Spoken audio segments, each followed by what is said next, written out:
अस्सलाम वालेकुम व्यूअर्स, क्या हाल है? उम्मीद करती हूँ आप लोग खैरियत से होंगे। आज मैं आपके सामने ईद के लिहाज से एक नए गले के तैयार करने जा रही हूँ। मेरी वीडियो को लाइक करें, सब्सक्राइब करें, बेल आइकन का बटन दबाएँ। तो काम शुरू करते हैं। बिस्मिल्लाहिर्रहमानिर्रहीम। सबसे पहले मुझे कटाव के लिए 2 पट्टियाँ चाहिए। इस गले को तैयार करने के लिए मुझे कटाव वाला गला बनाना है, इसलिए मैं 2 पट्टियाँ दी हैं पेपर की। उस पे एक ढक्कन के हिसाब से गोल निशान लगाती जा रही हूँ। ढक्कन को तकरीबन हाफ के दरमियान में रखना है। ये देखें, ये 2 पट्टियाँ मैंने पेपर पे तैयार कर ली हैं। इसको तैयार करने के बाद मैंने कमीज़ को डबल जोड़ लिया है, जिसका मैं गले का निशान लगा रही हूँ। 3.5 इंच पे गले का निशान लगाया है और 5.5 इंच पे जहाँ पे मैंने कटाव वाली पट्टियाँ प्रेस करके लगानी है, उसका निशान लगा रही हूँ।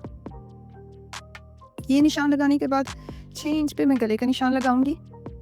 इस निशान लगाने के बाद 10 इंच की मैं नीचे की लंबाई की पट्टी तैयार करूंगी। जो पट्टी मैंने तैयार करनी है उस पे 10 इंच का मैं निशान लगा रही हूँ। निशान लगाने के बाद ये मैं जो वी शेप में स्केल की मदद से जो मैंने 5.5 इंच पे निशान लगाया था उसकी मदद से मैंने वी शेप में निशान लगाया है। तो अब कटिंग करते हैं। कटिंग करने के लिए मैंने आधा इंच अंदर की तरफ मार्जिन रखते हुए कटिंग किया है। मैंने उस निशान पे कटिंग नहीं किया। ये देखिए, कटिंग करने के बाद ये मेरी शेप गले की, और ये इसके ऊपर मैं पेपर रख रही हूँ जो मैंने कटाव वाले बनाए थे। इसको प्रेस कर लें। प्रेस करने के बाद आहिस्ता आहिस्ता आराम से प्रेस करने के बाद दूसरी साइड भी मैंने प्रेस कर ली है। नीचे से इसको मिलाने के लिए मैं एक पेपर पट्टी लगा रही हूँ 1 इंच की। पट्टी को तैयार करने के बाद ये मैंने जो गोल कटाव की शेप बनाई थी उसके हिसाब से मैं सिलाई चलाती जाऊंगी। ये याद रहे कि चेपी पे सिलाई नहीं लगानी, इसके किनारे पे सिलाई लगाते जाना है।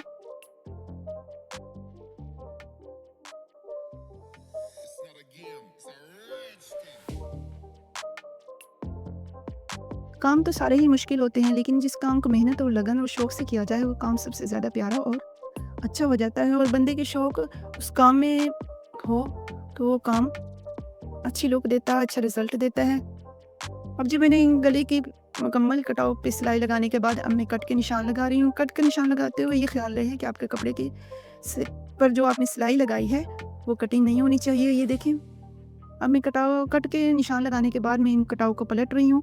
ये देखें, पलटने के बाद मेरे गले की ये लुक तैयार हुई है। अब इसका अगला काम तैयार करने के लिए मैंने एक सिंपल कपड़ा लिया है, जो इसको मैंने गले के नीचे रखा है। गले के नीचे रखने के बाद मैं इसको पिनों के साथ इसको फिक्स करने लगी हूँ, ताकि सिलाई लगाते हुए मेरा गला इधर उधर ना हिले, एक ही जगह पे रहे। ये चारों तरफ से मैंने पिनें लगा ली हैं। ये चारों तरफ से पिनें लगाने के बाद मैं तीरे की पैमाइश कर रही हूँ। ये देखें, तीरा मेरा पूरा 8 इंच तैयार हुआ है और अब मैं इसके सेंटर का निशान लगा रही हूँ। 8 इंच का सेंटर होगा।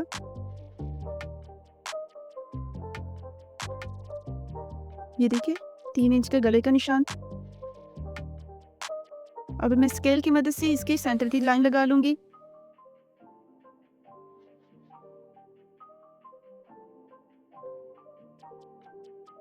ये सीधी लाइन लगा लिया मैंने। सीधी लाइन लगाने के बाद मैं ये जो गले के कटाव तैयार किए थे उस पे से कन्नी पे सिलाई लगाती जा रही हूँ।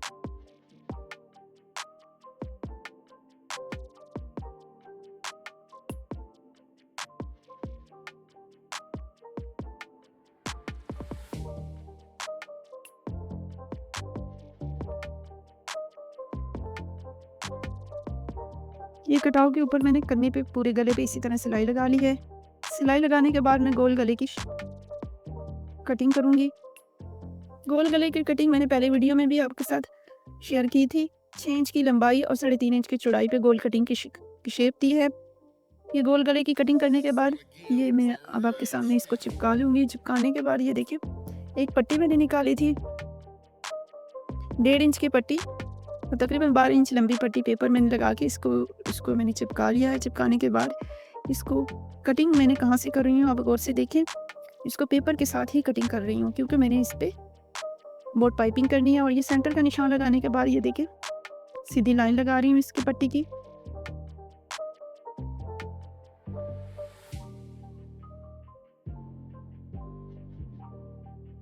ये उस लाइन पे मैंने सेंटर पे कटिंग कर लिया है। कटिंग करने के बाद अब आपके सामने अब इस पे मैं पाइपिंग करूँगी। पाइपिंग करने के लिए मैंने जो मेरे गले के अंदर से कपड़ा निकाला था, वी शेप में जो मैंने कपड़ा निकाला था, उसी में से मैं तिरछे कपड़े की पाइपिंग निकाल रही हूँ। इसको पाइपिंग भी बोलते हैं, तिरछी पट्टी भी बोलते हैं। ये अब मैंने जो गले की कटिंग की थी उसके पे तिरछी पट्टी रखती जा रही हूँ और पैर के फासले पर, ये याद रहे, पैर के फासले पर सिलाई चलानी है, ना कम ना ज़्यादा, ताकि मेरी जो पाइपिंग है वो इक्वल एक जैसी निकले। ये देखिए बिल्कुल सीधी सिलाई। ऐसा ऐसा कपड़ा रखते जाना है और नीचे की जो पट्टी लगी हुई है, पेपर लगा हुआ है, उसका भी हिसाब रखना है कि बिल्कुल पैर के फासले पे सिलाई आनी चाहिए, ताकि जो मेरी पाइपिंग आए वो बिल्कुल सेंटर में एक जैसी आए, इक्वल आनी चाहिए। ये पूरे गले पे इसी तरह मैंने तिरछी पट्टी लगा ली है। ये देखें,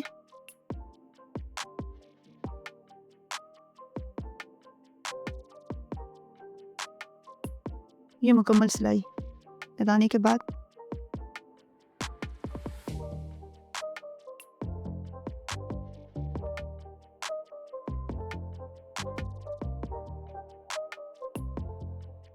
ये मैंने अब पाइपिंग को मोड़ के गला तैयार कर रही हूँ।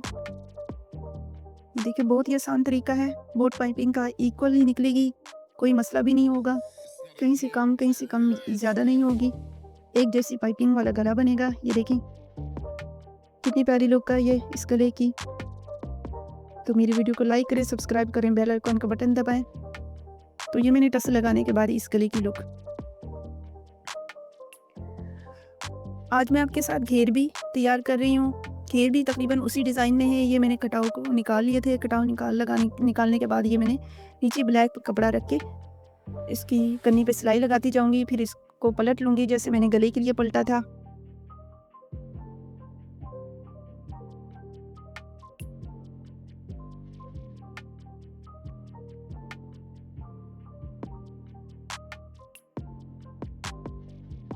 ये कट लगाने के बाद मैंने इस कपड़े को पलट लिया है और नीचे वाले कपड़े के ऊपर कन्नी पे सिलाई लगाती जाऊंगी। ये मैं घेर का डिज़ाइन बना रही हूँ। बहुत ही आसान और बहुत प्यारा गला है, बहुत प्यारा घेर तैयार होने वाला है। ये जो मैंने लेस लगाई है नीचे घेर पे, ब्लैक कपड़े को अटैच किया है नीचे इस कमीज़ को लंबा करने के लिए। ये कमीज़ थोड़ी सी शॉर्ट हुई थी तो मैंने इसको थोड़ा सा लंबा करने के लिए ब्लैक कपड़े का इस्तेमाल किया है। ब्लैक कपड़े पे मैंने नीचे घेर पे लेस लगाई है और जो लेस थोड़ी सी बच गई थी उसमें से ये पत्तियां निकाल के अब मैं कटाव के नीचे रखती जा रही हूँ। ये देखें, ये गम की मदद से मैं इसको नीचे रखती जा रही हूँ। बेशक से आप गम ना भी लगाएं, लेकिन नए सीखने वालों के लिए गम होना ज़रूरी है। सिलाई लगाते हुए ये पत्तियां हिलेंगी नहीं, अपनी जगह पे फिक्स रहेंगी।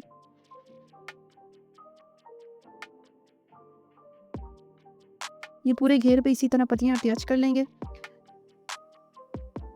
ये पत्तियां अटैच करने के बाद मैं इसके किनारे पे सिलाई लगाती जा रही हूँ। ये देखें पूरी घेर पे इसी तरह सिलाई लगा ली है। अब ये देखें यहाँ से मेरी पत्तियां रह गई थी गम लगाने वाली, तो मैं ये ऐसे ही गम के बगैर ही पत्ती रख के सिलाई लगाती जा रही हूँ। तो ये देखें ये मेरा घेर तैयार हो चुका है, एक शानदार किस्म की लुक।